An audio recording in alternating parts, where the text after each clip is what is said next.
Great. So thank you very much for accepting the invitation to participate in our emerged school. Let me make introduction of the speaker to the audience. We are very happy that we have together Professor Morten Madsen from University of Southern Denmark. The webinar will be on organic photovoltaics from scalable oxides to tandem solar cells. A few words about the speaker. The field of his expertise is thin film synthesis, interfaces, and devices for energy conversion and storage technologies. He obtained his PhD in the same university, SDU, in 2009 and conducted postdoc research at Professor JV Research Lab in Berkeley between 2010 and 2011. And then in 2011, he established his group on organic photovoltaics in Denmark, focusing on organic and hybrid photovoltaics, mainly OPV. Since 2016, this includes a focus on device upscaling through roll-to-roll technology. And since 2022, he is the head of the SDU Center for Advanced Photovoltaics and Thin Film Energy Devices. And since 2023, he is the head of the SDU Climate Cluster Elite Center on solar energy conversion and storage. So thank you very much for accepting to participate in our school, and the floor is yours. Thank you very much. Thank you. Thanks a lot for a nice introduction, and I will share my slides here. So I hope, again, this works. It worked before. Yes, yeah. Fine. Perfect. Yeah, thanks again. It's really a pleasure for me to join this nice school here. So very relevant topics, and I'm happy to talk a little bit about some of our work, our research, and on organic solar cells, but also mixing it a little bit, going towards tandem solar cells. So in recent work, we started to develop some organic perovskites tandem. I think for the tandem and perovskite cells, you're going to hear much more in the afternoon from Aldo Di Carlo will talk, I could see. So I will focus in the beginning on oxide thin films and why we need them in these solar cells, how they work, and at the end, how we can also utilize them for different things when we go to solar tandems. So this is, by the way, an image of our campus site here in Denmark. So we are in the southern part of Denmark. There will be the snow in the wintertime. This is from our lab seen through some curtains. These are sun curtains, solar curtains. They are organic solar panels.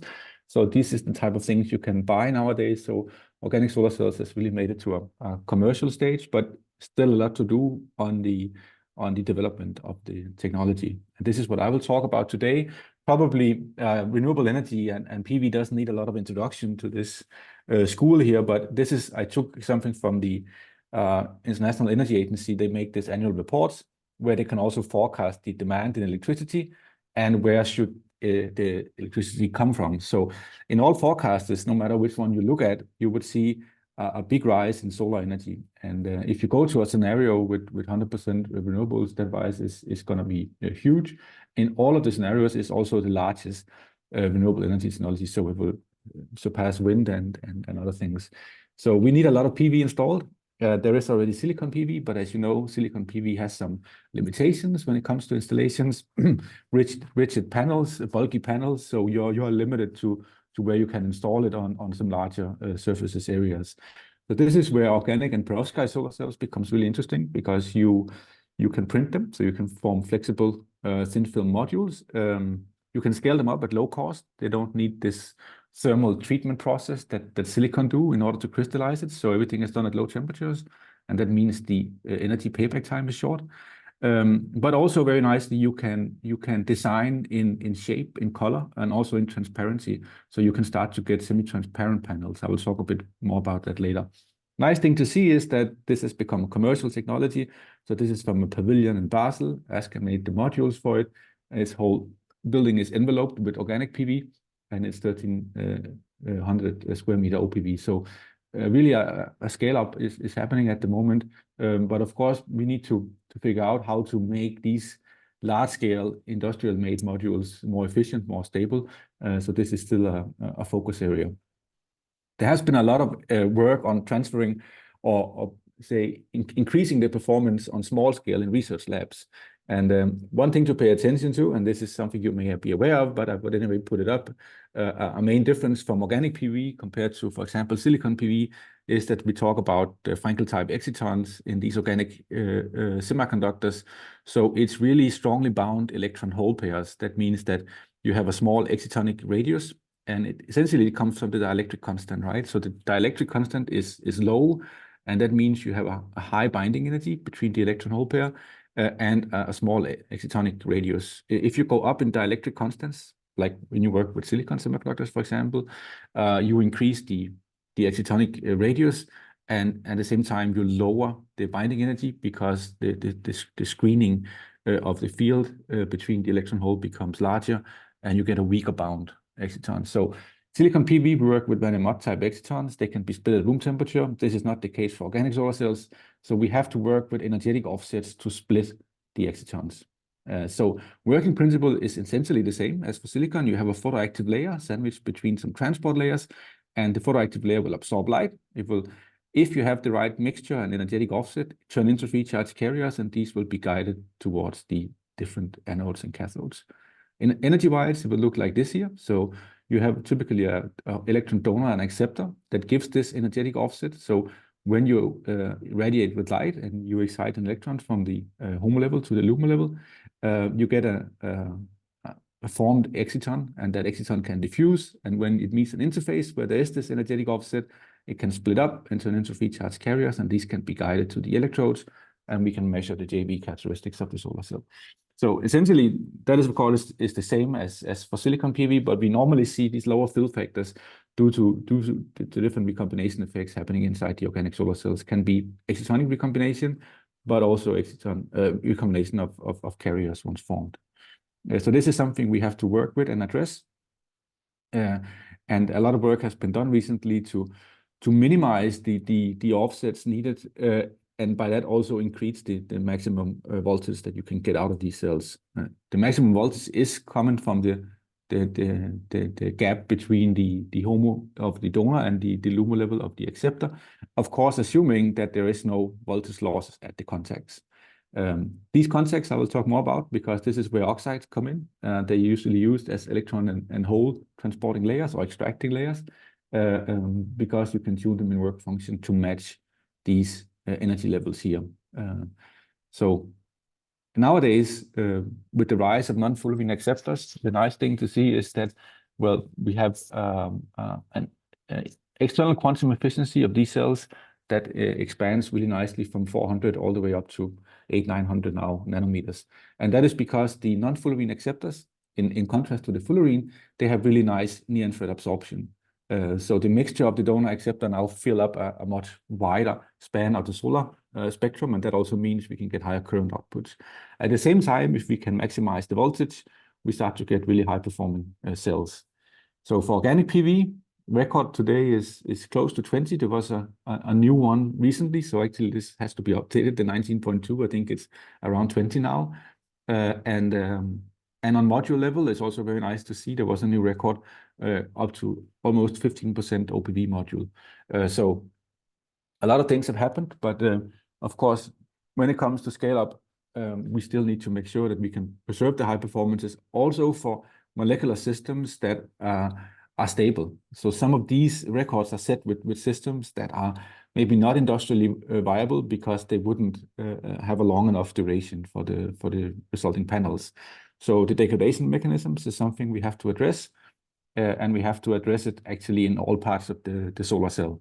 So a cell is, as I shown before, comprising these different layers. So we have a cathode, we have an electron transport layer, we have an active organic layer, we have a whole transport or extraction layer, and we have an anode. And of course, degradation can come from a degradation in several of these. So we have to look at all the whole cell layer by layer in order to maximize stability. That also goes for efficiency, of course. So as I said to begin with, we want to avoid any losses at the contacts, any recombination of voltage losses. So we also have to work with optimizing energy alignment and so on at each layer step. So this I will talk about more in this talk here, and specifically focusing on the red parts here, so the electron transport layer and hole transport or extraction layer that are usually made out of oxides. So we typically have a mixture in these cells between organic material systems and oxide material systems, and have to work a lot with also these interfaces between them, because they become super important for performance, and they become also super important for device stability. In the talk, I will show some results going from small scale to large scale, and I would at the end also show how you can make scalable tandems like that. So just to put a few words on the difference. So we have two labs here in my group here at SDU. One lab where everything is done in inert atmosphere, and we make small cells in glove boxes, and it's all done in inert environments and protected environments, and you can get really high performing cells. In the other lab, we do scalable coatings in air. So there you can work with, for example, slot die coating, as we do in air, sheet to sheet or roll to roll, and you can make device development from that. So at the moment, we have a pretty small gap between the two, and we're very happy about that. I should say these scalable devices in air showing 15%, they are not modules, right? So they are devices that are made by scalable processes throughout. So scalable oxides, scalable active layers, and coated in air, but still on a small cell level. So when you scale up to module, you have to also work with an efficiency loss that comes from working with larger modules. But still, the fact that you can get very high performance for something that is processed by scalable coating in air is very promising for the field. So I will try to show some results on that also when we come to the devices, going from one to the other. So if I should start at these hole transport or extraction layers, and then afterwards go to the electron transport extraction layers, I will talk a little bit about oxides that can be used for either, right? So if we have this energy alignment that I showed before, or scheme with the different layers that go in, we need to extract holes from the HOMO level of the donor, and we need to extract electrons from the LUMO level of the acceptor. And that means for hole extraction, we need a high work function oxide, whereas for electron extraction, we need a low work function oxide. So when we want to find candidates for that, we can look at different metal oxides, and we can look for those that have high work functions. And that's why molybdenum oxide is used. It's a high work function oxide that can be used as a hole extraction layer. People have in the past shown how the energy alignment between organic molecules and molybdenum oxide would be. There would actually be a Fermi level pinning effect. So even though the work function of the molybdenum oxide is higher than the ionization energy of the organic material, there's going to be a close contact between the HOMO level of the organic layer and the conduction band of the oxide because of Fermi level pinning effect. So electrons are transferred when molybdenum oxide is deposited on the organic layer, and you will see a band bending effect at the organic layer because of this electron transfer very close to the interface. Because this is an N-type oxide, even though it pins at the Fermi level is going to be very close to the conduction band. So essentially, holes can be extracted to the conduction band of the molybdenum oxide. In that sense, it's also not a hole transporting layer, rather a hole extracting layer. But it works as long as the work function of the molybdenum oxide surpasses the ionization energy of the organic material. And this has been studied in the past. There is this universal energy alignment concept that was published by Greiner et al. Many years ago, showing that if you have a work function that is lower than the ionization energy of the organic material, you see a large energetic offset. But once it surpasses, you come to a minimum offset, and therefore also, we say, maximize performance. So that works well. What can we do with molybdenum oxide in order to improve the performance? It has already been shown that it's a nice hole extraction layer. Some work we did a while ago was to put in blocking layers. I mentioned before, molybdenum oxide is an N-type oxide, so essentially it is not conducting holes via the valence band, as we would see otherwise for P-type high work function oxide, but instead it extracts holes to the conduction band. That means essentially also it is not charge selective. You can have recombination effect between the excitons, for example, or electrons, in this organic layer and the molybdenum oxide. It is not selective to holes alone. So what you can do with that is you can put in an exciton blocking layer, a thin layer that makes sure that excitons cannot quench that molybdenum oxide surface, but they stay inside the active layer and only holes are pulled out here via this alignment. We put in this cell, it's a little bit older work, so it's not the most updated materials, but nevertheless, the concept is the same. So you can put in a blocking layer here, meaning a layer that aligns in terms of HOMO level, but it has a higher lying LUMO level that would block for excitons, right? And what we showed back then is if you tune the thickness of this layer, you will get at some point a better performance because you have less contact quenching. And in that sense, it helps to improve the contact of molybdenum oxide. What we were surprised about back then when we made that work was that a very small thickness of molybdenum oxide, the 4p-NPD exciton blocking layer was needed in order to get the highest performance. If we would make a thicker layer, certainly performance would drop. It took a while for us to understand this, but I thought I would show it because I think it's a nice conceptual thing about how hole extraction works in molybdenum oxide.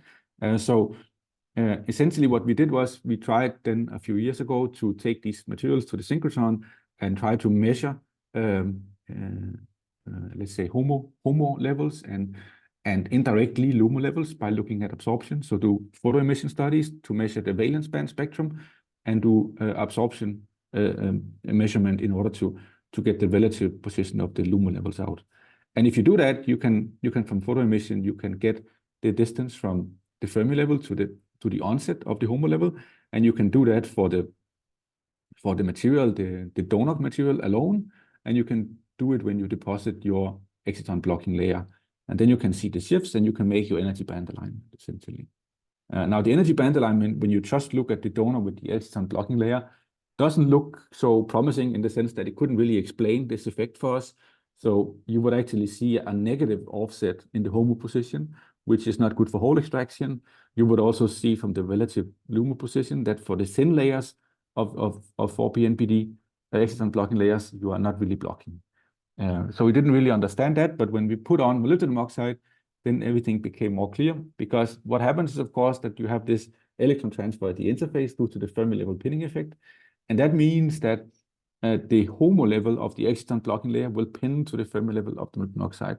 So essentially what molybdenum oxide is doing is it's pulling up the bands at the interface, but only at the interface, because the Fermi level pinning effect only has a certain depth into the organic material. Now that means if you do the energy alignment, then you would see that since the 4p-NPD energetic levels are pulled up, actually you get a very nice hole extraction contact here, where holes can easily be pulled out, but also the LUMO level now gets pulled up beyond the LUMO level of the DPP, and therefore you have exciton blocking effect. So in that sense, it works nicely. It becomes a selective contact, and you can extract holes, but you can block for electrons and excitons. And it needs to be thin, because once you go into bulk NPD, you get the alignment I showed before, which is not favorable. So for thin layers, it works. So I think this is a nice example of how you can work with the contacts in order to improve your performance even more. So this is for the molybdenum oxide case, for the whole extraction layer, essentially. I would also have an example on electron transport layers before I go more to scale up of devices. So here we worked a lot with a material that should then work to transport electrons out of the cell, right? So the energy alignment would be something like this here. You have your donor and you have your acceptor material. And of course, you put in an electron transport layers so you can transport electrons out at the right energetic level, and you do not have a loss because your cathode work function doesn't match the LUMO level of the acceptor. So you put in a thin layer of oxide that can pull out electrons. So titanium oxide, zinc oxide have been used a lot for that. The reason being that they have they're N-type oxides with a work function and conduction band that lie very close to the LUMO level of many acceptors. They have a wide band gap, so the valence band is going to be down here. So it's also going to be hole blocking. So it's going to be charge selective. And it essentially has nice electron transporting properties also. So people use it a lot. The challenge with zinc oxide people have shown is that you get photocatalytic decomposition of many organic molecules on top of the oxide. So these oxides are also used for catalysis for a reason, right? So they have defects in them, but you shine light on them, you can form radicals that will decompose organic material. That's of course a problem for a solar cell where you will have light and you have organic molecules on top. This is something that was not such a severe problem for fullerenes, which wouldn't have this problem, but the NFA seems to decompose more on some of these surfaces. This is at least the case for ITIC molecule, and other people have done studies of that to show that on glass you will have a normal drop in the ITIC molecule over time when you irradiate it with light because you have, well, photobleaching. But when you put it on zinc oxide, it is accelerated a lot. And that is because you, in addition to the photobleaching, you get a strong interface degradation happening from the photocatalytic decomposition of the ITIC molecule. So if you can prevent this to happen, you can essentially expect very long lifetimes of your solar cell, but you need to work then on how to protect from this photocatalytic decomposition. And what can we do to do that? So this is work we're actually done together with Aldo Di Carlo in Rome. So putting in Mexene as a 2D material layer that would protect, let's say, from this photocatalytic decomposition. So it kind of works as a 2D layer between the electron transport layer and the active layer. So the alignment would look something like this here. In this case, it's PM6 and N3 molecules that are used in the active layer, and you have your zinc oxide here with a work function that is close to that of the LUMO level. So you would extract holes out here. These cells work at just above 14% power conversion efficiency, and you can add in Mexene at the zinc oxide layer and preserve the performance. You basically do not change it, at least if you put in small ratios of Mexene. 2D Mexene is nice because it's a 2D material that you can, by surface functionalization or termination, you can tune the electronic structure, so you can tune the work function, and you can design it also to work for electron extraction. And this is done in this case here. The challenge when building a cell for us here was actually more the kind of more engineering aspect of how to put a 2D material on top of the surface to cover nicely on a whole cell, right? So this is still a topic that is challenging, I think. We did it more by blending it in. And of course, then you do not have a nice surface coverage, but you still have your Mexene in. What was still interesting to see, even when you had it blended in, the zinc oxide layer, the stability of the solar cell increased a lot. So this is the black one without any 2D material, and the blue one is with the 2D material added. So the power conversion efficiency, when you do accelerated degradation, as is done here, non-encapsulated accelerated degradation, it is stabilized to some extent. So we try to understand that, and again we went to synchrotrons, and we look at the oxygen 1s peak of the zinc oxide. And what you will see is that with the Mexene, you are lowering this shoulder on the oxygen 1s in the zinc oxide. That shoulder comes from hydroxyl radicals. So that is defects in the oxide that is forming hydroxyl radicals. These hydroxyl radicals are responsible for degrading your organic materials because they will attack your organic compound and decompose it. So it's part of the photocatalytic effect. So with the Mexene, you can lower the defect peak, and that should also mean that the compound on top should be much more stable. And this is also what we saw when we did optical spectroscopy. If you take your PM6 N3 system and put it on zinc oxide without the Mexene, you would see a drop in the main absorption peak coming from PM6 and N3 over time. But that drop is almost stabilized when you put in Mexene, right? So the material itself do not decompose. The main absorption peaks are preserved, which should mean that you do not destroy your molecule, right, on top, so it doesn't decompose, at least not nearly to the extent that it does without. So that explains why the Mexene works well. Of course, it can be challenging to put on this Mexene, as I mentioned, so maybe more work should be done to really nicely cover a whole solar cell with this Mexene, and maybe the stability result would be even better. We tried another approach, and that comes back to the oxide, that is also to synthesize the oxide, or try to synthesize it to be nicely electron extracting, charged selectively, but at the same time preventing it to be photocatalytic active. And this we do by reactive sputtering, and this is work with titanium oxide and not zinc oxide, but they are very similar in electronic structure. But with titanium oxide, we tune the sputtering process, so we can tune the temperature to control a bit the microstructure, and we can also tune the oxygen composition to control defects. And especially this about controlling defects is important because this is where you can try to mitigate some of the photocatalytic activity of the oxide. And this is work that actually now is out recently. We would see in the stability result of these that when we tune the titanium oxide correctly, we would see that at some point after an initial burn-in, the cell is stable. This is not the case for these standard zinc oxide used. It will just keep dropping because of the interface photocatalytic effect. But you can stop this and then stabilize your cell if you have the right type of oxide. So in this case, we worked with the defects and the microstructure. So these are quite amorphous films, but especially by tuning oxygen content, we can modify the defects, and we wanted to understand that. We did the same type of optical spectroscopy, like I showed before. So you put your molecules on the oxide surface and you degrade it, and you would see that on the sputtered oxides, it's quite stable compared to the reference zinc oxide because of photocatalytic degradation that drops the main absorption peak. It's this vinyl group at the ITIC molecule that is cleaved off because of these radicals formed. So you see that you almost prevent that, and that also explains the better stability, but we wanted to understand why.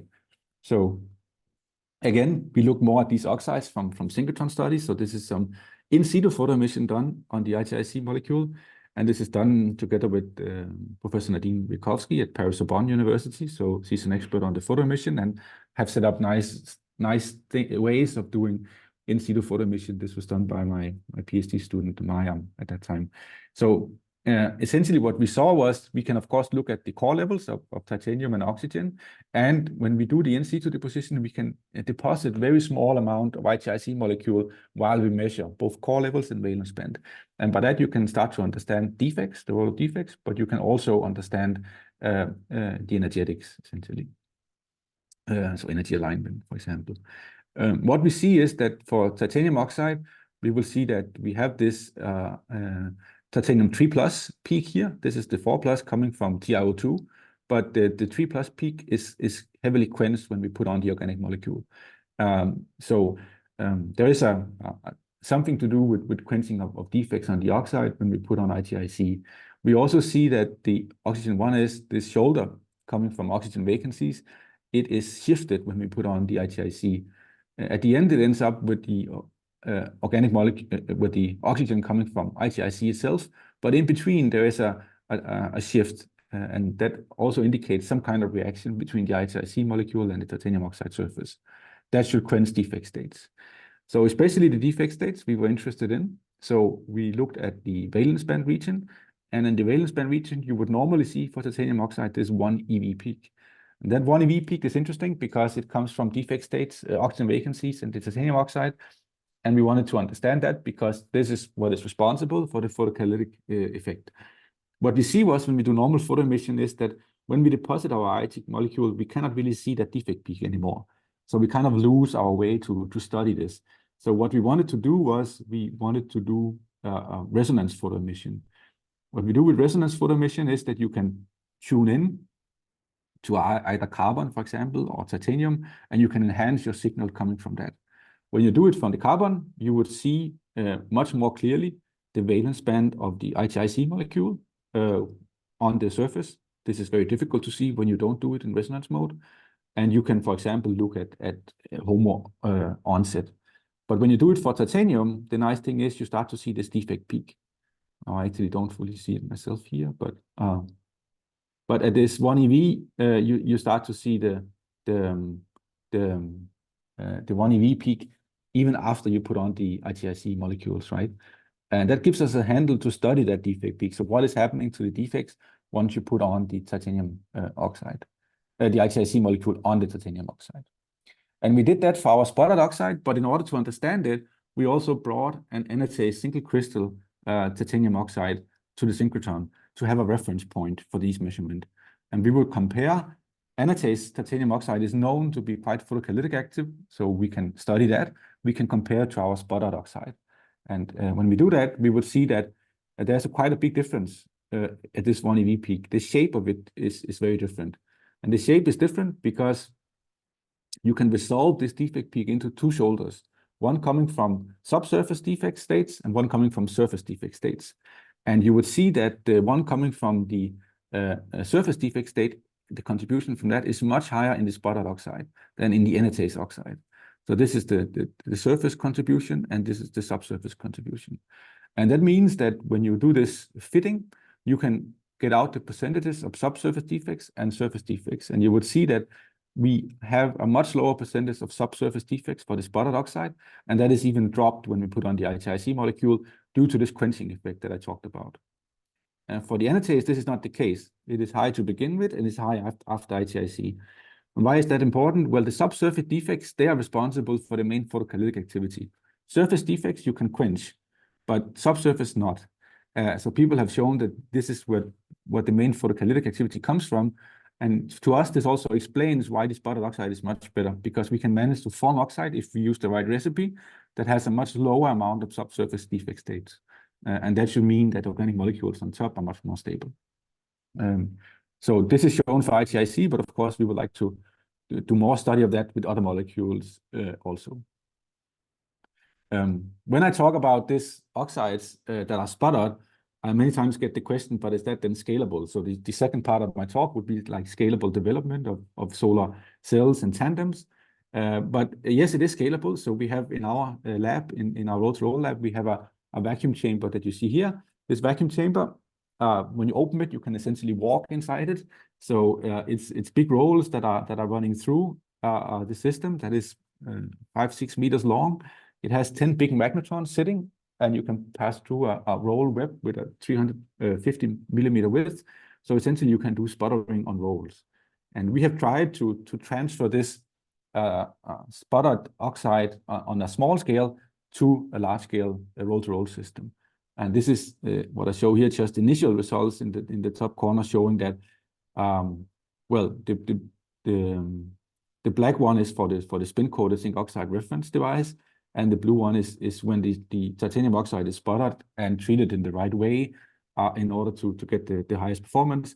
We get almost similar performance for these cells, around 14-15%. Everything here is done scalable, so the sputtering is done in the roll-to-roll system, and we slot die coat then afterwards the active layer.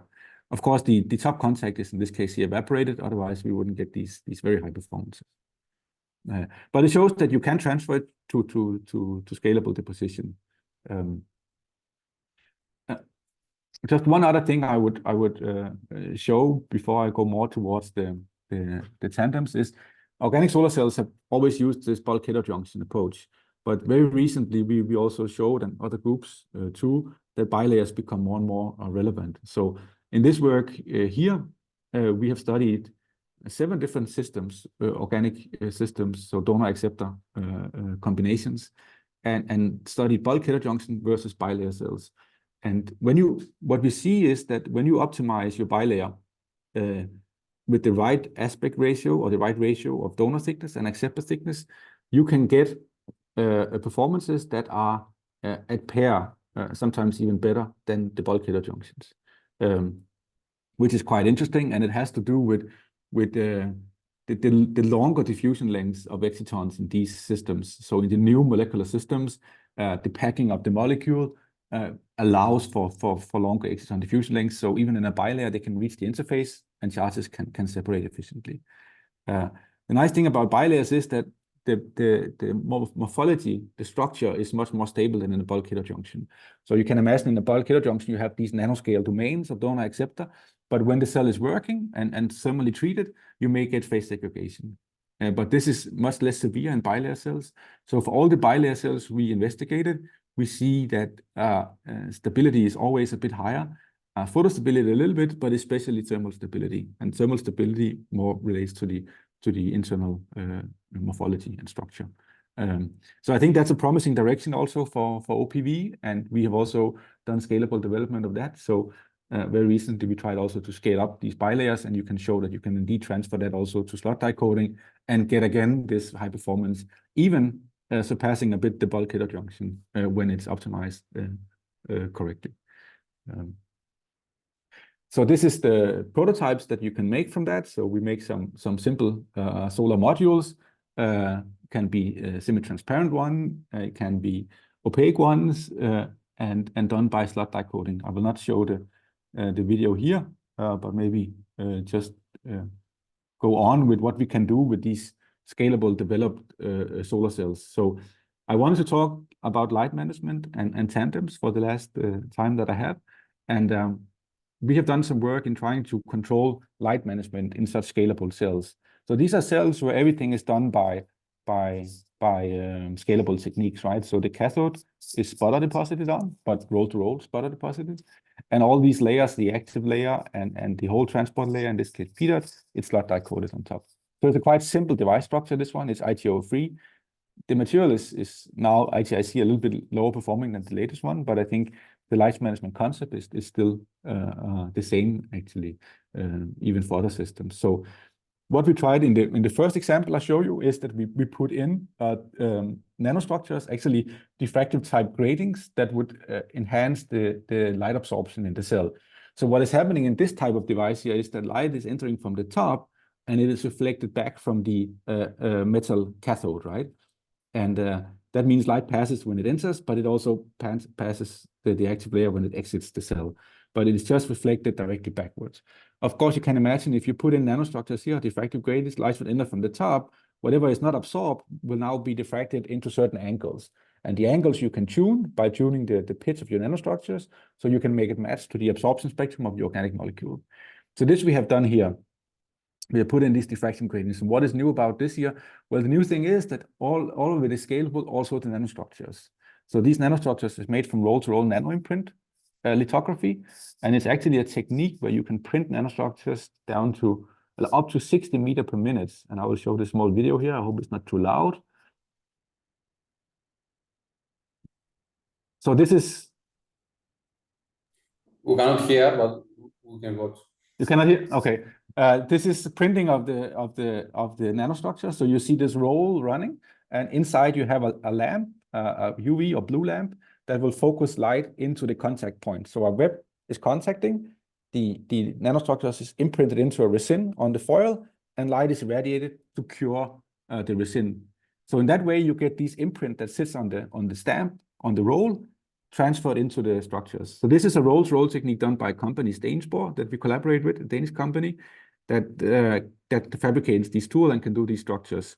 So we put this into our solar cells. So essentially, the structures are imprinted on flexible foils, and afterwards we develop the cells from scalable techniques. And when you do that, you will see you get these quite colorful cells here. So these are just small cells made on top, but the whole foil is imprinted with these nanostructures. So you see the diffractive gratings quite nicely. These are going to enhance light absorption, as I mentioned. So you would also see in the resulting cell, the JSC is going up. Actually, they also help a little bit in extracting charges in this case. So we also saw a small fill factor increase. So altogether, we saw 25% relative enhancement of the power conversion efficiency using these nanostructures. But again, the nice thing is that everything is done scalable. And this is from this work in Chemistry Chem 2 years ago now. In the meantime, we moved away from this light management in opaque cell to light management in tandem cells. And this is going to be the last topic I will show a bit work on. So this is transparent tandem cells. So it's solar cells that are supposed to transmit light and used for window applications. So this is a EU project that is coordinated by Alto Di Carlo, a city solar project. And it's partners that are across Europe where we work together on developing this kind of final tandem structure. The way the principle is that you sandwich two type of solar cells together that takes different part of the sunlight. So you take a large band gap front cell that is, in our case, a UV enhancing perovskite solar cell or near UV enhancing near UV absorbing perovskite solar cell, and and you take a small bandgap cell in the back, which is in our case is a near infrared absorbing organic solar cell.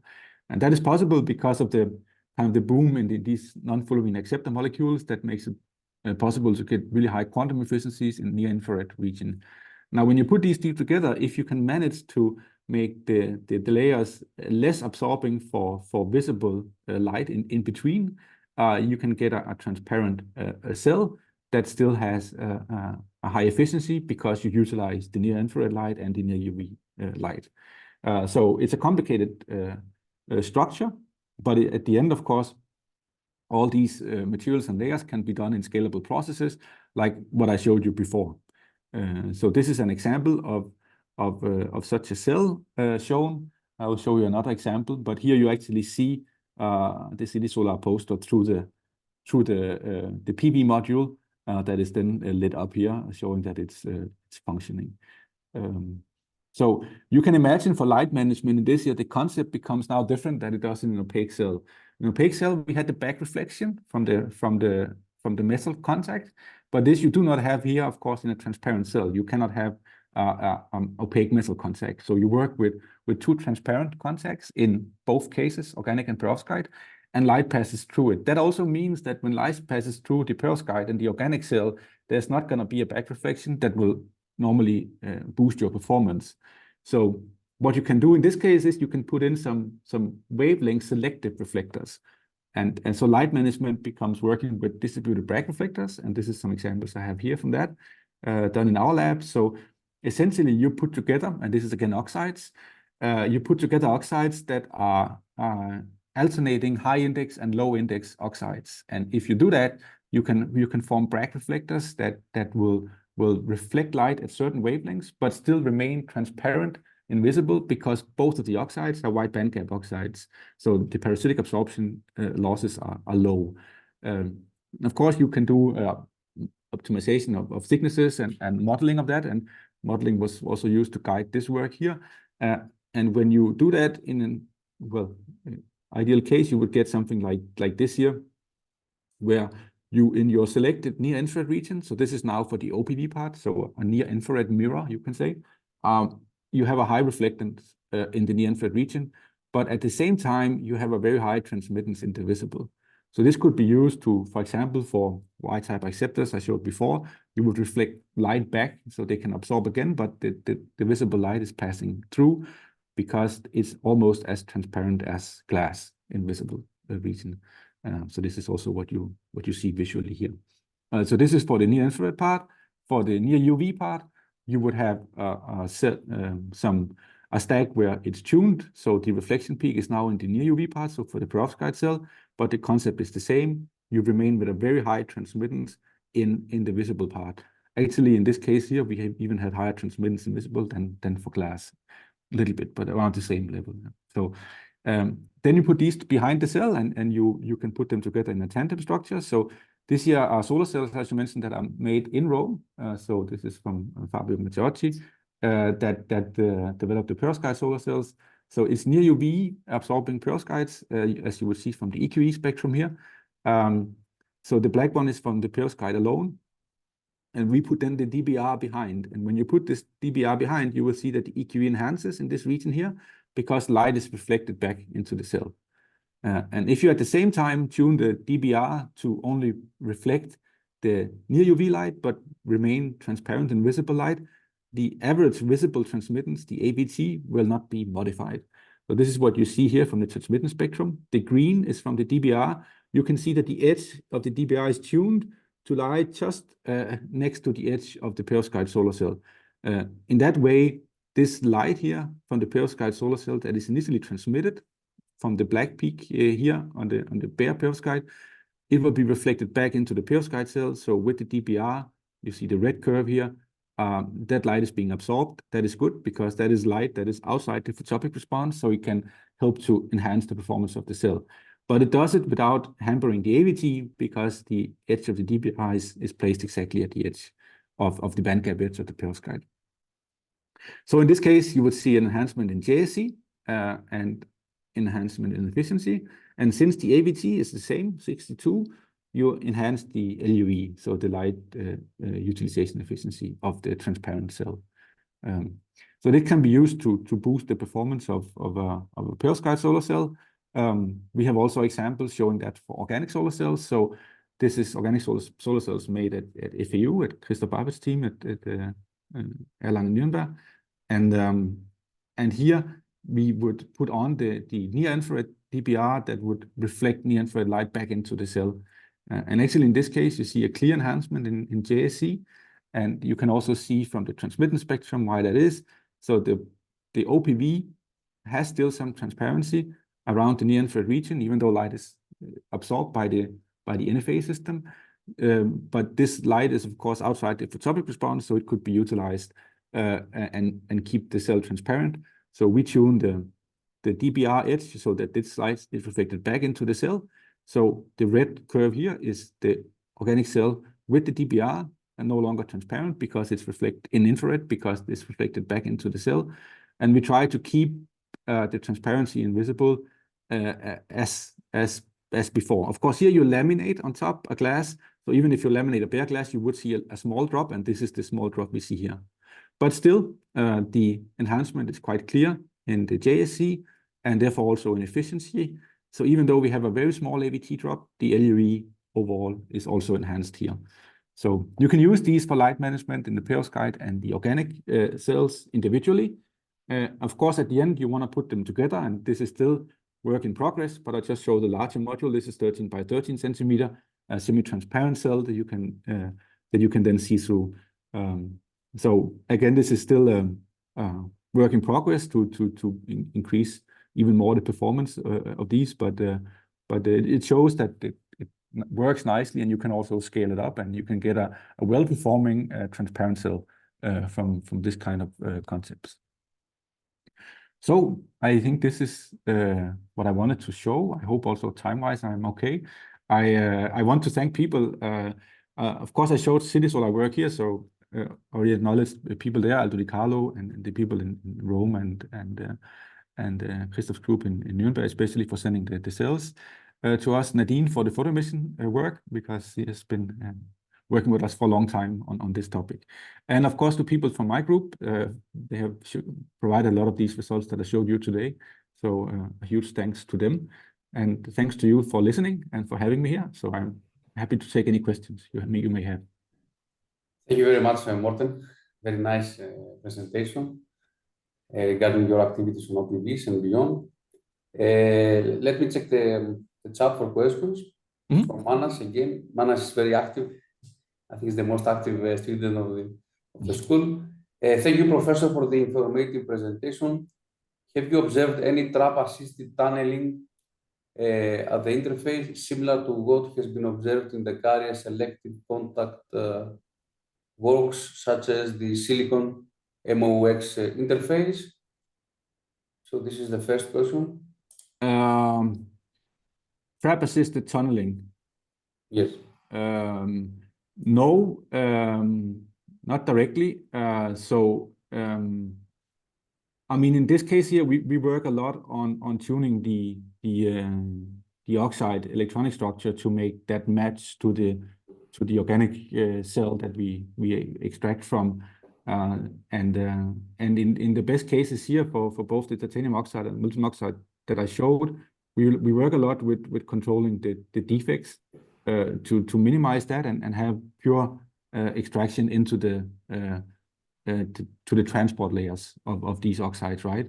And in that case, this is transported directly or transferred directly to the transport layers, and no tunneling effect needed there. So I mean, I know that for this is probably what the question is about. For molybdenum oxide, it has shown these defect states that should extract via the defect state into the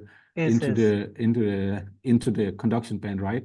I think with the alignment we have that I showed you with the Fermi level pinning at the interface, we are extracting it's pinned to the Fermi level of molybdenum oxide. And if you make that molybdenum oxide n-type enough, it's going to be at the conduction band. So I don't think in our case we don't need the traps to assist the extraction, because we already have the HOMO level of the organics pinned very close to the conduction band. So we see very easy hole transfer to the conduction band, and I don't think traps are involved in this process. But I have seen for silicon PV this diagram where some of the extraction goes via traps. Okay. I think it's a little bit different here, the mechanism. Okay. Okay. Thank you. Sure. Okay, thank you. There's a second part of this question. What is the mechanism for the high thermostability of the bilayer devices that you showed us? Yeah, so we have a paper coming out soon, and we did some studies on that, doing some structural analysis from XRD techniques, well, essentially, I think what you see in this bulk heterojunction is that you have these nanoscale domains that are intermixed, and when you heat treat it, they will grow, and you get a phase segregation. And of course, when you have bilayers, you do not have these nanoscale domains, so you don't see the same kind of change in the structure over time. So it has to do with a more morphological stable structure because you have a bilayer. I should say I call it bilayer, and I think I mentioned pseudo bilayer. Maybe a more appropriate is layer by layer, because we don't have a clear image of a sharp interface between the donor and acceptor, right? So at the interface, there is likely going to be some kind of mixing, and maybe if you would have a clean bilayer, that thermal stability would be even better. So I think we have some intermixing at the interface, and probably you can see an evolution also of that intermixing changing over time, but it's much less than the bulk heterojunction where you rely on these nanoscale domains. Remember, the bulk heterojunction is really detailedly optimized thermodynamically, right? So that you have the right domain sizes for splitting up charges, but still transport them efficiently to the electrodes. And that requires very specific domain sizes. And if that changes, the whole cell performance will drop. And this we don't rely on here. We don't rely on the nanoscale domains because, well, charges are efficiently split up without, and we can then transport through a layer rather than the domains themselves. Yes, thank you. Okay. Thank you very much. Thank you for the reply. Another question now from Ibrahim. Thank you so much for this interesting talk. I was wondering how can the fabrication methods like for HTL and ETL affects on the stability of the OPV, and what is the possibility of using expensive techniques like ALD for the whole device fabrication or other evaporation techniques, I guess? Yeah, very, very nice question. Also, a nice question. I think so. I try to highlight a bit the use of sputtering in our work to fabricate the ETL and HTL, and of course, there the main point is working with defect tuning to prevent interface degradation, right? The nice thing about sputtering is that you can do that in the sputter line. So you can introduce gases and you can tune your composition. You can even change your composition along the film. And then you can try to modify it so that you prevent this interface degradation by mostly defect tuning. So it has an impact on the cell, and this is what people see. These zinc oxide that I showed as reference cells, they are usually, like many other groups, purchase nanoparticle-based zinc oxide. They work well, you get really high efficiency, but there are going to be some photocatalytic degradation using these nanoparticles zinc oxide, right? So in my view, you really have to do quite some work on understanding this effect and tuning your oxides for stability. I think it's a really important question, because I think many times these transport layers, they are initially optimized for high performance, right? And we can show initially high performance, but then it lasts very short. So work on the oxides to minimize interface degradation. And this is, for example, working with tuning defects. And ALD is very interesting for that too. I completely agree. I think this is an interesting technique. You can form a dense layer. I know there have been very nice work in the perovskite field using ALD, among other from Thomas Riedel's group, I remember, where you stabilize the cell a lot by putting a dense layer of transport layer, electron hole transport layer from ALD, because ALD, you can form these really dense defect-free layers. So that could be a way. It could also be a way to do that in between another layer, because ALD needs to be very thin. I agree on the challenge is the scale up maybe. I know that ALD is scalable, but it's maybe a more expensive scalable technique. So I cannot comment precise enough on whether that is viable, and what would be the module price difference and so on using ALD. But I think it is costly for scale up. So, but certainly a technique where one could use to study these effects more and also learn how far can you actually go in stability if you get kind of like the ideal context, right? And that you can get from ALD. Okay, thank you very much for the reply. Is there any other question? You can ask directly or write the comment in the chat. In the meantime, I have a question about I'm not an expert on organic PV, but about the NFA cost. And is it predicted that at some point they will go down, I mean, and make this technology, let's say, a low cost that should be in principle? Yes, yeah, silicon, let's say. Yeah, it's a good point, of course. I know that some of these NFAs, they're very complex to synthesize, right? So the synthetic steps in them are many, and that increases the cost a lot. So there work in two directions in my view in that field, right? There's always the drive towards high efficiency, and you understand what you need to get that, and there you do not take into consideration that point that you raise. But I think there is nice work going on also trying to do a simplification of the NFA synthetic wise and form high performing from lower synthetic cost price. But so we are not synthesizing ourselves, and we rely on good partners that can synthesize for us or the commercial ones we can get. But it is definitely a topic. And I also agree that in order to really get NFAs out in large quantities in commercial OPV, you need to lower the cost or find those that you can lower the cost for and use. So it's also important work to come, I think. Yeah. Okay, thank you. Any other questions from the audience? Otherwise, also I would like to ask you about the code on the MXin, integrating MXin in the oxides. So if I well understood, you mainly, let's say, dop or add it as an additive in the zinc oxide layer. Have you tried to add them in the active layer, in the organic active layer?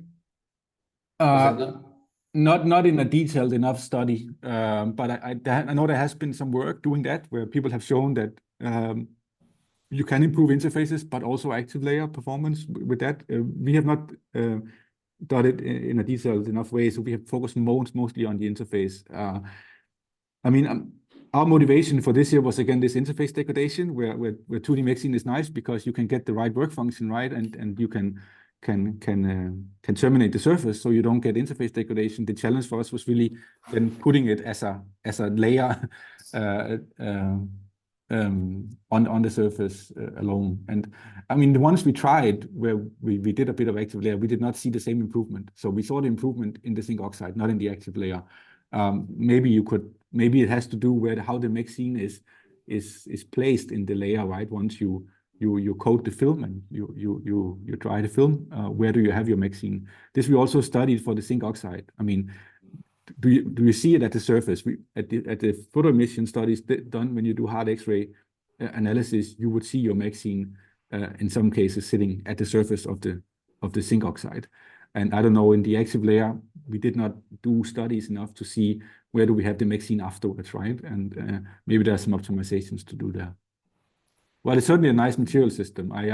It's just challenging to transfer, right? But I know there's a lot of nice work done from many groups on that, how to transfer in scalable ways to the materials like that. So maybe some of that has to be implemented here also.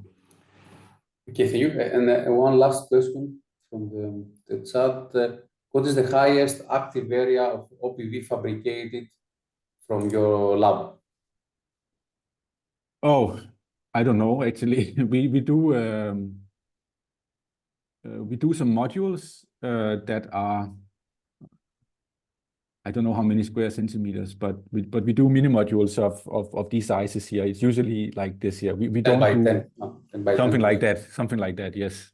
We typically don't go higher. So we study the scalable coating. So transfer from inert to air and do scalable coating in air, starting with small cells and going up to mini modules of this size. 10 by 10 or around. And we don't go further. But there's a lot of work in that range too. Of course, at the end, you have to do the next step also to go further. But yeah, a lot to do. Okay, thank you very much. Also, thank you for the participation in our school, Professor Madsen. Okay, now now we have to move to the second webinar of the day. Thank you. Thanks for having me. Bye. Thank you very much. So let me introduce the speaker. You can see Elisa Donato already. Thank you very much. Hello. Can you try to share your screen just to verify that everything is fine? Can you see the screen? Yes, it's already full screen. Perfect. Perfect. I think we are on time. Let me introduce the speaker to the webinar to the audience. First of all, thank you very much for accepting our invitation to participate in the second school of the Emerge project. We are very happy that we have Dr. Elisa Donati together in this webinar. She's a member of the Institute of Neuroinformatics in University of Zurich and also in ETH in Zurich. The title of her webinar will be Neuromorphic Technology to Enable Closed-Loop Interactions. A few words about the speaker. Dr. Elisa Donati received her bachelor and master degrees in biomedical engineering from the University of Pisa in Italy, and her PhD in biorobotics from the St. Anna School of Advanced Studies, again in Pisa in Italy. She is currently a research fellow with the Institute of Neuroinformatics, as I told you, in the University of Zurich and ETH, and the group leader at ZNZ Center of Neuroscience in Zurich. She was also an affiliate researcher in the iCube facility at the Italian Institute of Technology. And briefly, her research activities include the interface of neuroscience and neuromorphic engineering for building innovative human-machine interactions and interfaces. She's interested in building bio-inspired hardware based on neural coding to develop innovative solutions for wearable devices. So with this, I would like to thank you for your participation. The floor is yours for your talk. It is 45 minutes, roughly speaking, and then we have some time for the applicants, for the students to ask questions. Thank you very much. Okay. So thank you for the introduction and thank you for inviting me. Today what I plan to do is I want to try to give you an idea, an overview about what is neuromorphic technology, and in particular what we do in Zurich. There are no many groups doing that in Zurich. And then in particular what I do, because I'm going to talk about that, but if you look at what is neuromorphic so far, and the main goals of the neuromorphic technology or neuromorphic computing, so what I'm doing is slightly different. And I hope that by the end of this talk, you have a better picture of what we do and all the possibilities you have using neuromorphic technologies. So I want to start defining what is a closed loop system, because my goal is to build these closed loop systems. And so I guess if you are familiar, if you're an engineer, you are kind of familiar with this term. But in general, a closed loop system is something that automatically regulates a set point by continuously processing sensory data and then takes decision to generate a particular output. And everything needs to be in real time. So if you think of the closed loop, so there are many closed loops. So you can think of something in robotics, but you can also think something in a medical application. So the idea is that you need to feel and sense the world. So you need to have information about the environment. You need to have information about yourself inside the environment. So something like proprioceptive information and exteroceptive information. Once you have this information, you can build perception, and based on that, you can take some action. And this some action, they reflect your current situations, or you modulate something in your body that can even have an outcome in the way you interface with the world. So in particular, what I do, I work with medical application. So there are many closed loop applications, very kind of popular and famous. Here, I probably just post three of the most, common ones. So there is the cardiac activation that I guess everyone knows what is a pacemaker. So the idea to have a device that can feel how the patient is moving, and it can take action and modulate how the heart chambers are activated to bypass some kind of disease or some kind of problem with the activation. So then there are the sensory neural prostheses. They are very popular. So I think last year, in particular, the one for the cochlea, so the one implanted to replace the cochlear behavior, they reach like 1 million implants. So it's a very successful story.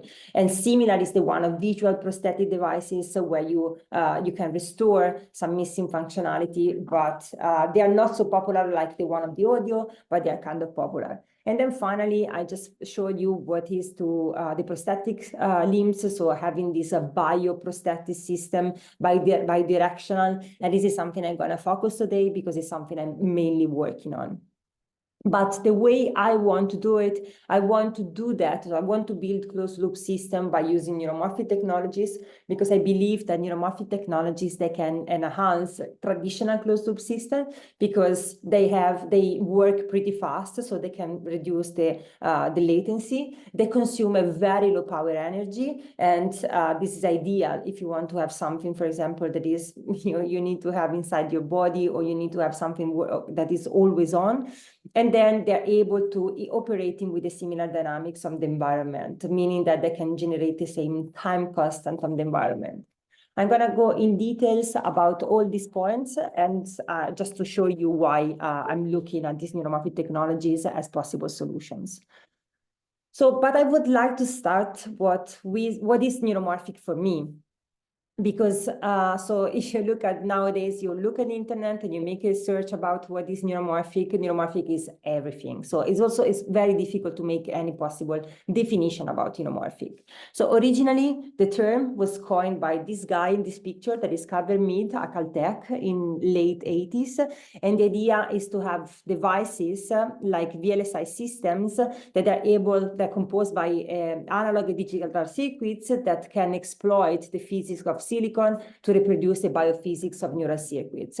And the original way, and is the one that the idea of using neuromorphic is because there are two main goals. So one goal is to try to understand the computational properties of the biological nervous system by being able to reproduce it. So it's what we call like understanding by building. And the second goal is the opposite. So since we know that the biological system, and in particular the nervous system, they are efficient, extremely efficient, they can solve very complex tasks. So we can take inspiration from them to build systems that can solve everyday applications, in particular in engineering. They can be robotics, they can be medical applications. So this is the idea. So if you look, as I was saying before, so if you look in internet, so this was the original concept, but now neuromorphic, it's way larger. I mean, so now you can find algorithms, you can find devices like memory store, you can find CMOS. So now the terms is very large. It's a huge umbrella and includes many different topics. But the way I'm using neuromorphic is still based on this concept. So the idea of really building circuits that they are able to reproduce and hopefully to be able to interact with the nervous system. So this is my goal. And it's the minority, unfortunately. So now the majority of the community is working on building AI system, because now there is this mainstream of the artificial intelligence. So the idea is to use neuromorphic technologies to build system able to behave like the brain, to speed up these artificial intelligence. So this is a very famous and popular slide. So if this is not your first time that you see a presentation on neuromorphic engineering, so you're kind of familiar with this slide. but it's a very simple concept, but it's very clear. Because when we build these devices, they are inspired by the brain. And the reason why we take inspiration by the brain is because even the smallest brain that you can find, that probably is not even the bee, but thinking of the bee. So if you think of this brain is very small. So the weight is 1 milligram, the volume is 1 cubic millimeter, and the number of neurons is less than 1 million, and it's super efficient. However, despite that, what the bees they can do is pretty impressive. So they can solve very complex tasks. So they are able to process elements in real time. They are able to communicate to each other. They are able to perform a very sophisticated way of flying. They can perform hovering. That is one of the most complex way of flying. So they are able to understand the spatio-temporal patterns. So they're really capable of cognitive abilities. And all these abilities, they can do them in parallel by using a brain that is pretty small, like less than 1 million neurons. This means that even with small neurons, so small units, if connect them properly, if we are able to control them properly, we can still make something pretty impressive. So that's why we take inspiration from the brain. And the way we take inspiration from the brain, it's something that is, it can be both in space, because exactly as our brains, so what we have in neuromorphic engineering, so we have these multiple instances, all of them very similar. But they are not activated all together. So they are kind of sparse activated, and even more interesting. So we can have something that work for some part of this activity, some of these instances working for a task, and some others working for a completely different task. So we can have this massive parallelism. That is something that is quite different from what we have in standard microcontroller, microprocessor, where you have the GPU and everything is basically in series. It's probably more closer to what we have in GPUs, but still the idea is to have multiple units able to perform tasks in parallels. And even more interesting, so classic compared to what is in classic von Neumann machine, so classic microprocessor and computer. So we don't have any memory. So the memory is something that is co-localized between the units. So it's what is the synapses. Probably you already heard about this term that is in-memory computing. So the idea that I don't have a memory far away where I need to go take my data, process the data, and then take the results and put it back. So this kind of process of taking data from and transferring data from and to the memory is what is burning most of the power of all this kind of computation. And this is something that we don't have in the brain. So taking inspiration from the brain, we can save a lot of power and also a lot of time, because we don't have to commute this information back and forth from the memory. But we can also take inspiration in time, because if you work with classic von Neumann machine, what you can have systems that have an accelerated time scale. So do you have something that processes the data? Then if you want to interact, for example, with the environment, you need to wait, and then you can send your results. But if you build this kind of system, so the brain, it doesn't have an accelerated time. So the brain works with the same time constant of the environment. And this is something that makes the system more efficient, because we don't have to solve with an accelerated time and then wait, but we can really build something with the same time constant and release the results with the natural time constant, with the natural dynamics. But even more importantly, these systems, they are event-based. Event-based means that you only processing information when information is present. So when you have an event. So if you don't have an event, so you have a zero input, your system is completely silent. And this is something that is not valid for classic von Neumann machine, where you have a clock and the clock is always active. So even if you don't have any data, you still go and check if you have your data.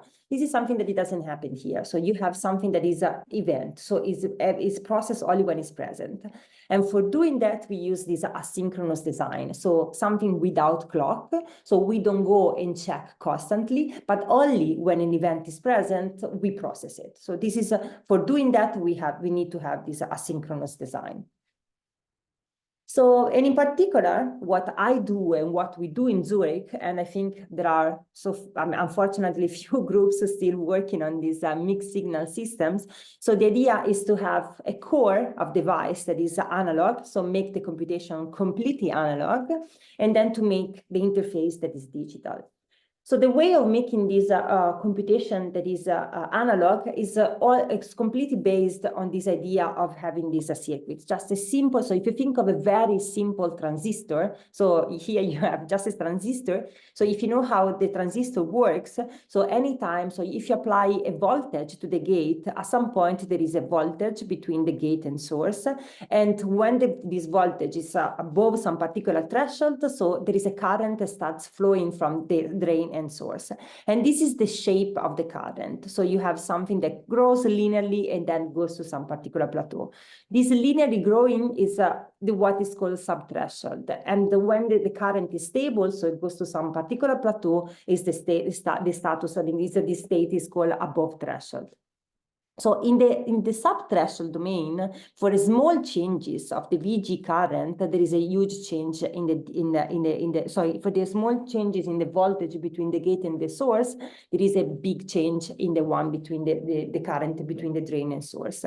And if we are able to work and control this particular region, so we can build devices that are very efficient. And this is exactly what the analog subthreshold devices are doing. So the analog, they are trying to work in this particular region rather than the digital, where they try to work in rather in the continuous when the current is stable, so not in this linear behavior.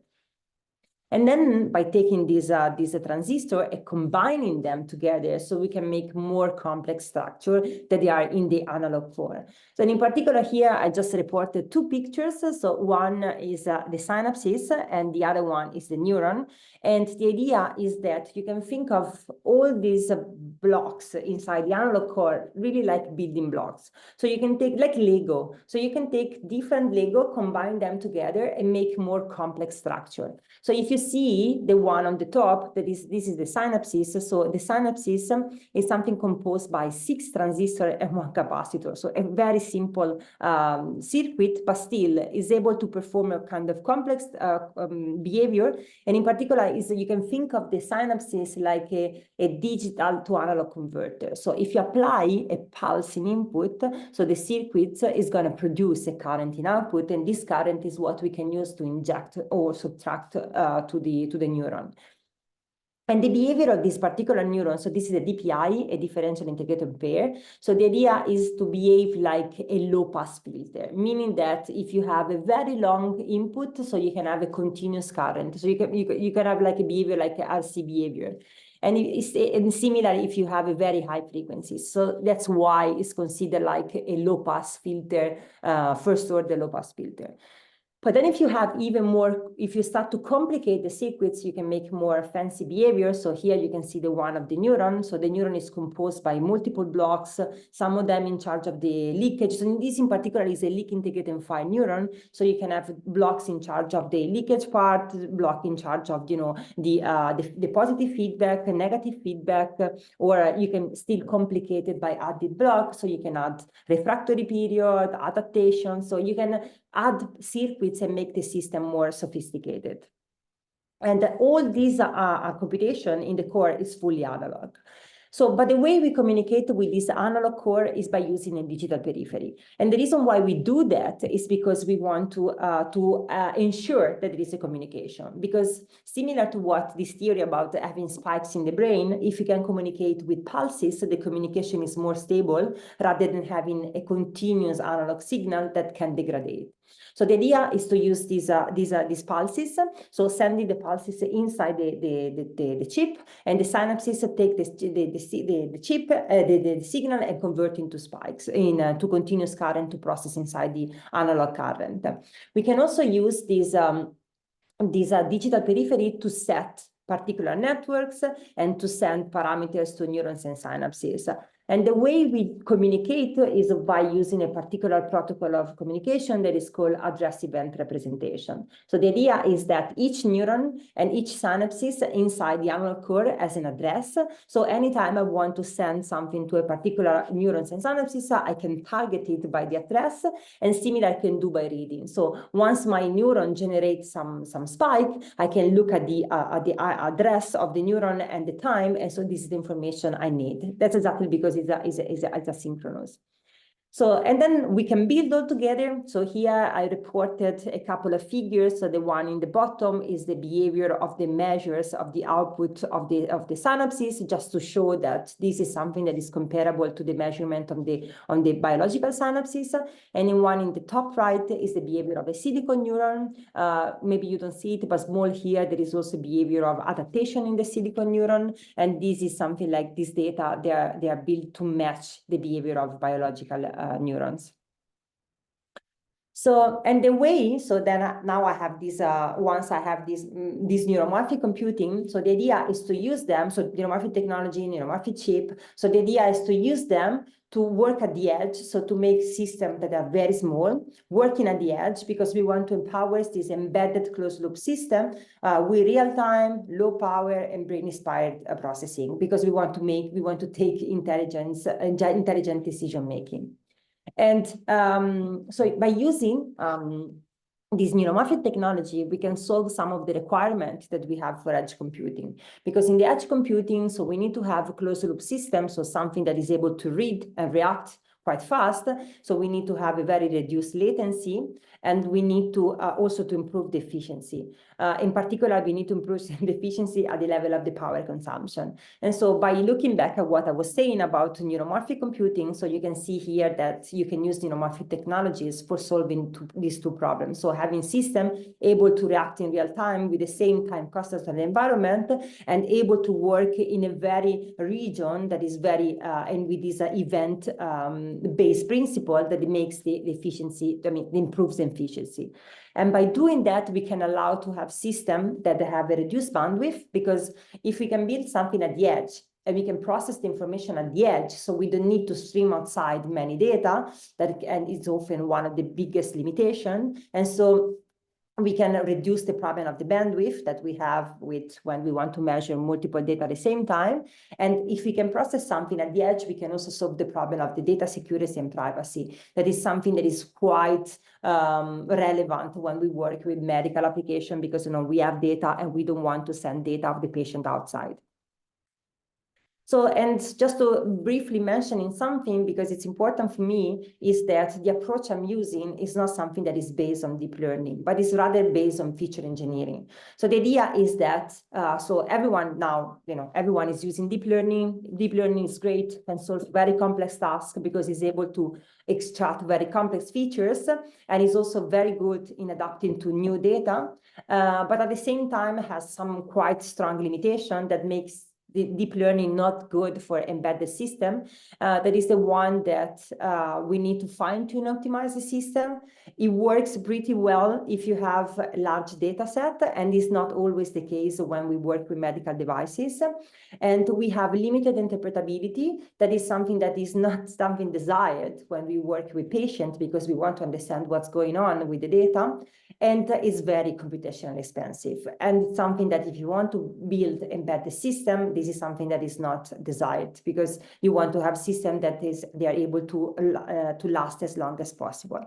So then I prefer to use the approach that is the feature engineering, because feature engineering has some other advantages. So you can have a very good control interpretability, and it provides it's very flexible, in particular when there are limited resources, like a small data set and small power consumption.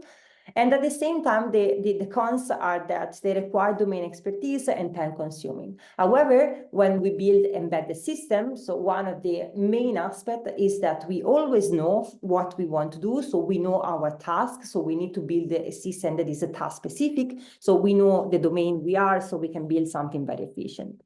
Just to give you an idea, if you're familiar with what is the tiny ML, so here is something similar. So we have the feature engineering, the embedded system, neuromorphic engineering, and by combining them, we can build this very efficient system working at the edge. So to build this closed loop system.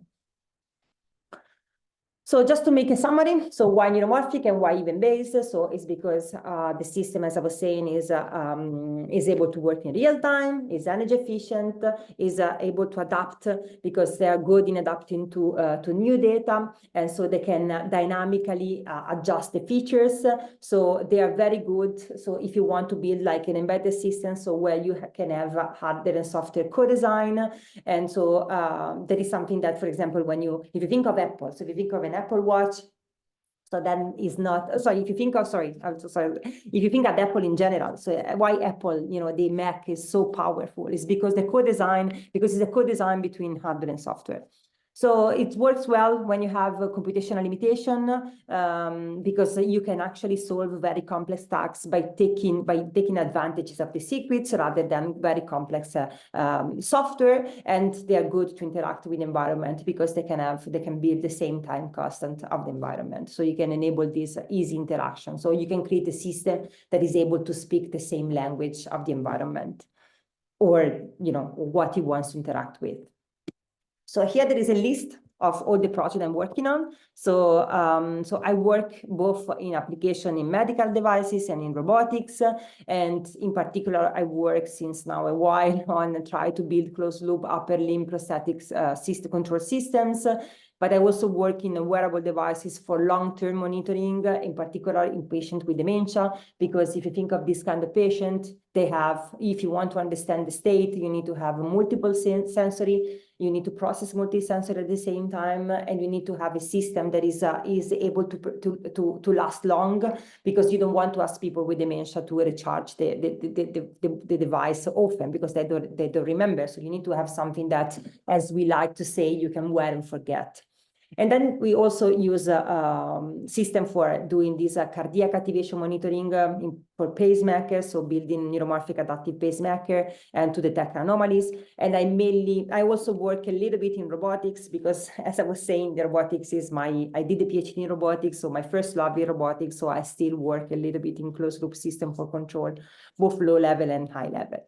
But today I want to focus mainly on this idea of closed loop upper limb prosthetic devices. And if I have time, just a couple of slides about how we can build adaptive neuromorphic pacemaker. So let's see. So starting with building closed loop systems, so in particular for prosthetic devices. So I think it's important to define what is an upper limb closed loop, and in particular bidirectional system. So this is a system where, so there is a patient, so there is an amputee, so we need to replace the missing limb with the prosthetic devices, and we want to control the prosthetic devices. So the idea is that I need to understand some information from the residual muscles, where I need to take this information and convert this information in motor commands, and use these motor commands to control the prosthetic hands. But now the new prosthetic hands, and in particular the one that are called bidirectional, so they are also able to send back to the patient some feeling about the environment. So when you perform a grasping, so you touch something, you can give this information back to the subject. And this is very important because having information about the grasping can improve the control, but at the same time can improve how the subject accepts the prosthetic devices. So this is a very complex task and is divided in many subtasks. So you can think of, there is an amputee. I need to have a system that is able to read the residual information, convert the residual information in motor commands, then having these sensors on the prosthetic devices, understand how to transduce the information of these sensors in something meaningful for the subject. So how to encode the information, how to then process the information to really send it back using a stimulator. And in particular, in bidirectional prosthetic devices, it's something invasive. So it's something that is really injected inside the nerves, and this is something that is sent it back to the subject. So starting from, so the first phase is generating motor commands. So I just reported you our latest results because are quite innovative. So the idea is that I read from the residual muscles and I generate some motor commands. And in particular, I want to read from something that is superficial. So something like having electrodes on the skin, and from this skin, understand how to move my artificial fingers.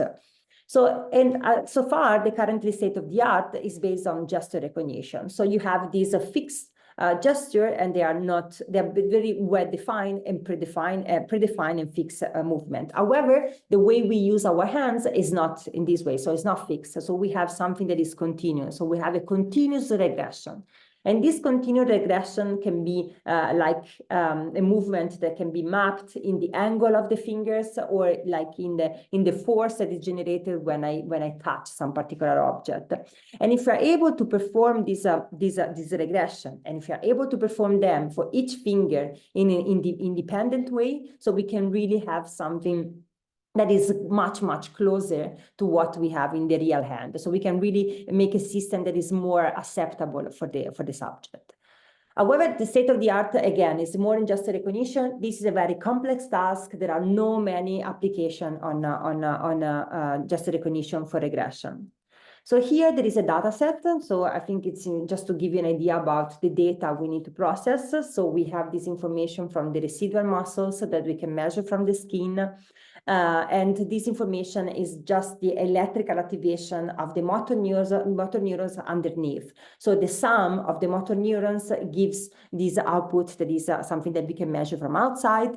And in particular, if we want to be able to detect the regression, so the movement in kinematics of the finger, so we selected this data set that is composed of 10 able body subjects, 2 of them and plus 2 amputees, performing 9 different gestures, measured using 16 EMG channels in the way that is shown in the picture, and they are mapped on the activity of 5 independent fingers using 18 degrees of freedom. So one of the important, so once we have this information, so as I was mentioning before, so one of the important part is to be able to extract the features, because we are doing features engineering.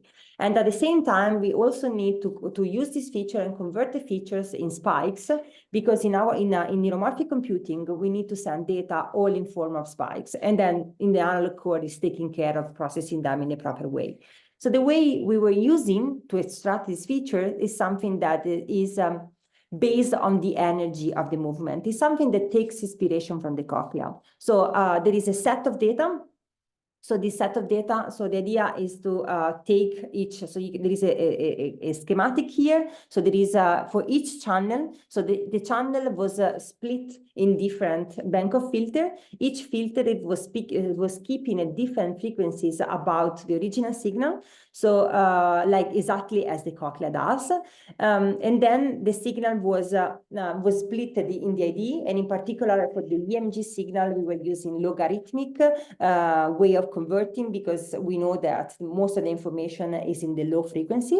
So we were actually then taking the output of each of those 4 channels and send these 4 channels to a neuron after a rectification, so just to take the positive part. And the neuron was in charge of integrating the information, and once the information was integrated, it was also converted into spikes. So in the end, so what we had was for each channel, we had an output, so 4 output, each of them giving information about which frequency it was activated, and by using the integration of the leaf, we had the energy. So the output in the domain of the spikes, it was the information of the frequency of the energy per each frequency. So, and by using that, so we were using this hybrid system, so where we were performing so we were taking these 60 channels, then bypass using 4 bandpass filter, then we were rectifying back this by using 64 neurons by multiplied by an exponential kernel to go back to the continuous signal, and then we were performing something simple like a linear regression. So the idea of mapping the EMG on the finger continuous movement. So, and if you look at these, we were actually then measuring the error. So the label, so how the fingers they were actually moving, and the what we had in output of the system. And you can see here the results. So the results are quite impressive because compared to the state of the art, we have a system that even if the error was a little bit bigger, but I want to make a comment later. So all the other parameters, they were much better. So the network was 10 times smaller. It was 3 times less number of operations. And the system, it was like 3 times, 2 times faster than the one performed by the state of the art. So the problem of the error, so if you come from the deep learning world, so you can think that the error was bigger, but it's not like a big problem, because in amputees, the amputees and even us, so we don't have such a very precise way of understanding the error until the error is greater than 10 degrees. So everything that is below 10 degrees is something that you don't even perceive. So having an error of 6.89 or 8.84, is exactly the same from the patient point of view. So then I would skip this one, but this is just for give you that we also did the same experiment, but rather than matching the movement of the fingers, we were actually matching the movement to the forces, and we had similar results. So the forces generated during grasping. So here there is something interesting. So something that we are doing now, it's also try to understand how we can have a system that is stable across long measurements. Because so if you have devices, so if you have if you have electrodes in your brain, or if you have electrodes on your muscles, so you have a continuous replacement of either neurons, or you have problem because the electrodes, they move, and so the signal is not the same every day. So if you have a system and you train on one day, this system is gonna fail when you apply the same model to other days. So the classic state of the art is relying on something that is based on multi-session training or to transfer and continuous learning. However, this kind of way, they are kind of complicated. So you need to have large data sets, you need to do day-by-day training, and this is quite expensive. So what we are doing now is to take inspiration from neuroscience to do something that is very cheap and very efficient. So we're using something that is called canonical correlation analysis. So the idea is that I take 2 data sets, so the one of day 1 and another day, so day 10, for example, and I try to maximize in a statistical way the variance between them. So I try to align them. So I try to make them that they are aligned. So in this way, I don't need to do any retrain, but I have systems that they are kind of, again, similar. So the problem of this system, as you can imagine, is that we need to understand which is this alignment across days. However, we can do that, but we can do that by having a very small calibration phase. So the calibration phase was like less than 2 seconds per gesture. And by looking at the new gesture each day, we can understand the metrics and we can multiply the new data to go back to the original ones. So here you can see the results. So you can see that, so in the x-axis, you have the day. So the difference between days. So this is day 0 with day 1. The second is this 0 with day 2. So it's basically the delta days and the percentage of correlation. So you can see that the percentage of correlation, that is the one that is, you can see the purple one is pretty bad. So the percentage of correlation is around is less than 40% or around 40%. No, it's around 40% in average. And if you align the data by using this canonical correlation analysis, so you can see that the correlation increased notably. So from 40%, it goes to something like higher than 80%. And this is something that is pretty good for your classifier. So your classifier is stable across days. And this is all comes from from neuroscience, because we know that in neuroscience, the data in the low dimensional space, they are similar across days, and we can align them by using some statistical methods. So here I have like a slide to try to conclude information about the motor decoding.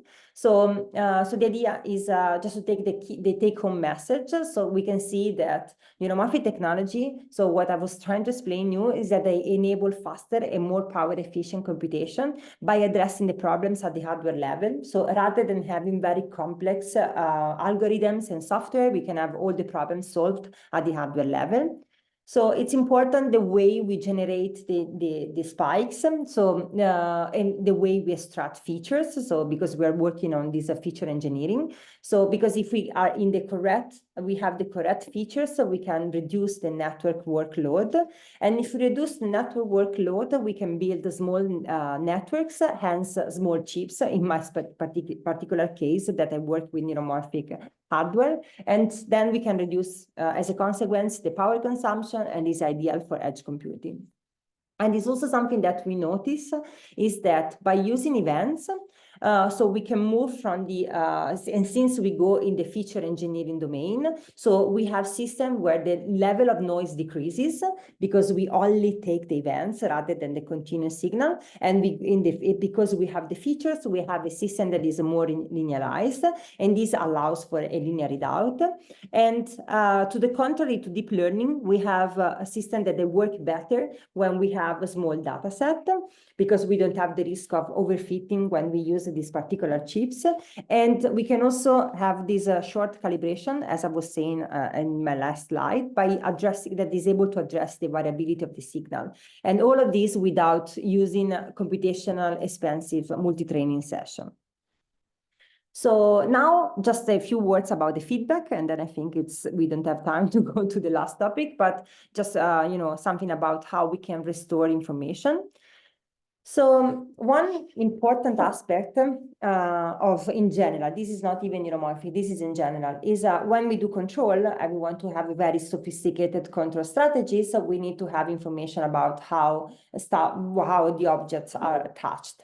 So, and if you only rely on visual data, so you can understand the shape, so we can understand how to make the control. But for example, you don't have information about the texture, if the object is fragile or if it's robust, so the pressure that you can perform. So if you want to understand how the pressure, we need to also have tactile information. And in particular, what we try to do here in this particular example, so we need to have information about, the distribution of the pressure on the glove. And so we need to have something that is sensors all across the hand, and then look at how they behave. So here there is an example. So there is this glove with all the sensors. And what we did, we collect information about the tactile. And you can see here that you can really think of that like an image. So you really have like a 2-dimension. So you can see how so the information about an object is touched. And then by using that, we can perform we can understand the grasping.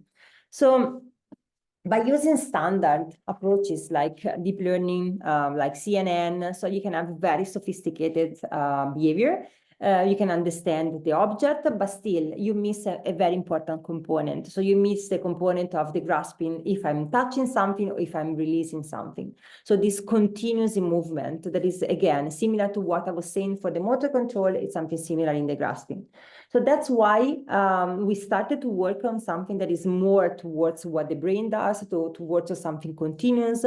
So by using neuromorphic computing, by using spiky neural networks. And to be able to understand is if there is a release of the touch or the compression of the object. And so we selected this data set. Is a data set from MIT. The idea is to have these 17 different classes. So looking at how the activation of the hand changes, so the grasping changes depending on the object is grasped, and the sensors that were performed by this piezo-resistive film, like this film that they create a matrix of 32 by 32 resistors, and by looking at how they were modified, we could see the difference across the object. And you can really see that they are like really like an image. So, so the first thing we did, so we before building our network on chip, we had to, exactly as I was saying before, so we needed to extract the features and we needed to convert into spikes. And the way we did that, it was something that was based on the ADM, so something that is called ADM, so the asynchronous delta modulator. So the idea is similar to what we have in our retina. So now I'm not talking about cochlea, I'm talking about the retina. So we were trying to understand how an object, it was changing in which direction. So it was compression or release. And so anytime that I was increasing my grasping, so the number of spikes, it was increasing. And every time I was releasing, the number of spiking, it was decreasing. So very simple methods. So just to understand in which direction I was moving, something that is called the polarization of the signal. And then by generating this signal, I was sending them to the network. And the network was very simple. It was one layer network, exactly for the reason I was saying before, because once you go in the domain of the features and you go in the domain of the spikes, you have a signal that is more linear. So one layer network, it's enough. And so we were able to classify the object. And we tried two different approaches for classify the object. One, it was based on like reconstruction of the spikes and using some particular standard machine learning approaches. So we had different kernels, like we try like Gaussian kernels, Laplacian, exponential, low-pass filter, all of them to go from spikes to a continuous signal and then performing like an SVM. And we saw that for 17 classes, we had like an accuracy of 90% maximum by using Laplacian kernel. However, since we work on neuromorphic chip and spikes, we wanted to use something that it was closer to spikes. So we use something that is like a spiking, like a local spiking readout, so the learning rule. We use a simple delta rule. So we took the error and then we compute the we try to modify the weights to minimize the error. And so this is what we found. So actually the performance are not good. So they are much lower than the one of the classic, the other approach. So you can see that the maximum we did was to have like an accuracy of almost 53% for 17 gestures. However, as you can see here, the behavior of the training is not good. So there was a drop. So what we believe is that there is something is not, so there is like an adaptation phenomena at the level of the neurons, like a saturation. So we need to improve this learning. So this is the preliminary results. So we are going in this direction to have something that is quite relevant. So then to have like, to conclude, I have like a recap slides for this feedback. So what I was trying to say is that by using spiking neural networks, that is in particular by using hardware spiking neural networks, so something that we can implement on chip, we can really try to understand the temporal dynamics of the grasping, so in the direction, so the release and the grasping, and we can do that by using hardware implementation, because if we use hardware implementation, we can completely unleash the full potential of the neuromorphic technology. So using spiking neural networks, it gives you information about temporal dynamics, but if you use them in a simulation in the computer, so you don't take all the advantages. So we need to use neuromorphic technologies to really take advantages of the substrate. And so as a next step, we also plan to replace the sensors I was showing to you in something that is more biomimetic, so building really CMOS devices, so neuromorphic technology devices for building mechanoreceptors, and then to use them to generate like a stimulation. I don't have to show you the preliminary results on stimulation, but this is something that we are working on. So we are really trying to generate spike train that we can inject in the nerves of subject. So I think it's 15 minutes now. So I think we can conclude. I had another example, but I think I don't have time. So I just want to thank you. So if you have any questions, you can write me, any curiosity, or maybe even you want to work on something, just contact me. And if you have any question now, I'm really happy to answer your questions. Thank you. Thank you very much, Dr. Donati. Very impressive presentation with many, many activities. So let me check the chat. You can either write down the question or directly ask. the speaker. Meantime, I have a question about if I well understood, you are using conventional silicon CMOS electronics to emulate SNN and the operation, but as you told us also, for example, for a synapses, you need 6 transistors, or for a neuron, even a more complex circuit. So the footprint of all these circuits is not small. And so my question is, have you activities on intrinsic memoristic technologies like phase changing memories or memoristic resistive memories in order to be able to scale down the circuit size, for example, and you decrease the complexity of the circuits? So the memory studies, so what I presented today is fully CMOS based, okay? So, but you know, we can even, so now recently you can replace our CMOS, you can replace them with memory store devices. So you can really, the idea is having, rather than having circuits to make the synapses, you can have devices where you can take advantages of the state of the device to have like either memory or, you know, something like store some information, yeah. So, or do some kind of processing.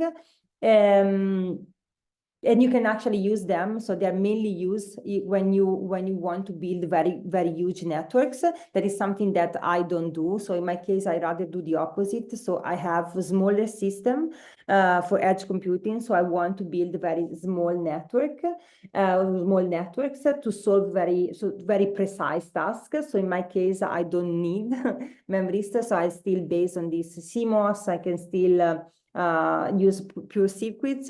But if I want to scale to more complex tasks, like, for example, what I was saying before, like building artificial intelligence system, so we can really think of using a memristor. But usually when you want to use memristor, you still need to have like a CMOS interface. So you need to have something that is able to control the state of the device.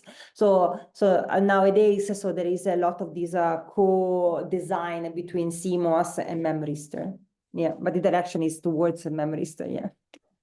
Thank you. And also, I'm not sure if we compare the power consumption of, let's say, inherently memoristic devices and your approach of emulating silicon devices, what about the power consumption? Do you expect to decrease also the power consumption? Yeah, definitely. I mean, if you use memristor, you can decrease the power consumption. So as I was saying, so in my particular case, I would not say that is so relevant because my networks are pretty small, so I don't have many synapses. So you don't really appreciate this saving the energy consumption. But if you look at again, if you want to build something more complex, like some very complex network, then I think it's then becomes really relevant. So then if you replace a CMOS with in-memory computing, then with memristor, so you can really save a lot of power. Yeah, I don't know the number actually. So I don't know the number because I don't have the number compared to CMOS and memristor, but thinking of standard approach like standard memory and memory computing, I would say that you can have, so the state-of-the-art numbers, I think, is 10 nanojoule when you work with classic RAM, so when you work with classic processor, and when you work with in-memory computing goes down to 2 picojoule. So this is kind of the state-of-the-art number. Yes, so we offer from magnitude. Yeah. Okay, I can see now a question from the audience. So thank you for the impressive presentation. How can neuromorphic hardware be designed to facilitate real-time processing and decision-making in closed-loop systems while maintaining low latency? So the idea of maintaining low latency is something that it becomes with the time constant of the closed loop system that you want to design. So you need to understand the time constant of the system, and you need to build the system based on that. So I didn't make an example because I didn't have time. But for example, I had like this. I was working on this pacemaker. So the pacemaker is something that has a very long time constant because the heart pace is pretty slow compared to what you can do with accelerators. And so you need to build, like, to use really capacitors that are quite large to work with this time constant. So for matching the low latency, you need to understand the task. So it's really task specific. And one of the advantages of what we always say about this working in real time and being able to work with the same time constant is because you have a system that is designed to work basically sub-threshold, okay? So no, in this case, sorry, I'm not talking about the transistor sub-threshold. I'm talking about really the generation of spikes, so the computation sub-threshold. So you have the neuron, and it's like excited, but not enough to generate any computation. And as soon as you have like an input, so the neuron can escape, and so you can go in this real-time mode. So you can actually react very fast, so in real time. So you need to build systems that have a good time constant to match your particular task. You need to make them working just below the computational level to be able to react in real time once you have any you have kind of the input, and then the system can work as soon as you receive an event. Yeah. Okay, thank you very much. Any other question from the audience?